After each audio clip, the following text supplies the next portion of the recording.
নির্বাহী আদেশে বাড়ল ঈদের ছুটি। 17 থেকে 23 মার্চ পর্যন্ত 7 দিনের ছুটি ঘোষণা করল সরকার। সচিবালয়ে প্রধানমন্ত্রীর সভাপতিত্বে মন্ত্রিসভার বৈঠক শেষে এসব তথ্য জানানো হয়। এদিকে প্রথম সংসদ অধিবেশনে রাষ্ট্রপতির ভাষণে কৃষক কার্ড ও ফ্যামিলি কার্ড সহ সরকারের বিভিন্ন কর্মসূচি তুলে ধরা হবে বলে জানান তথ্যমন্ত্রী। ঈদ উল ফিতর উপলক্ষে সরকারি ছুটি আরও একদিন বাড়িয়ে 7 দিন করেছে সরকার। পূর্ব ঘোষিত ছুটির পাশাপাশি 18 মার্চও ছুটির সিদ্ধান্ত নিয়েছে সরকার। বৃহস্পতিবার সচিবালয়ে প্রধানমন্ত্রী তারেক রহমানের সভাপতিত্বে অনুষ্ঠিত মন্ত্রিসভার বৈঠকে এই প্রস্তাব উপস্থাপন করা হলে তা অনুমোদন দেওয়া হয়।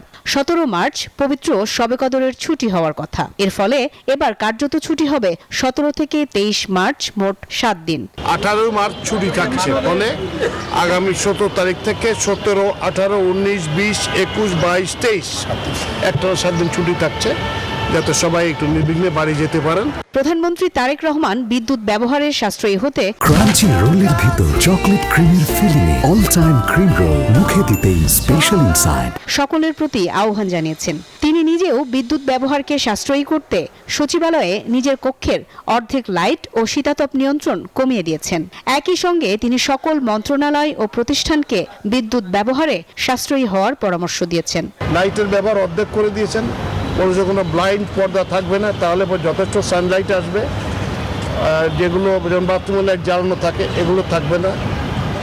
করিডোরে এনার্জি সেভিং বাল্ব লাগাতে বলেছেন। এসির ব্যাপারে বলেছেন যে যেখানে এসি আছে, অবৈধ এসি যদি থাকে সেগুলো বন্ধ করে দেবে, আর 25 ডিগ্রি নিচে কোনো এসি চলবে না।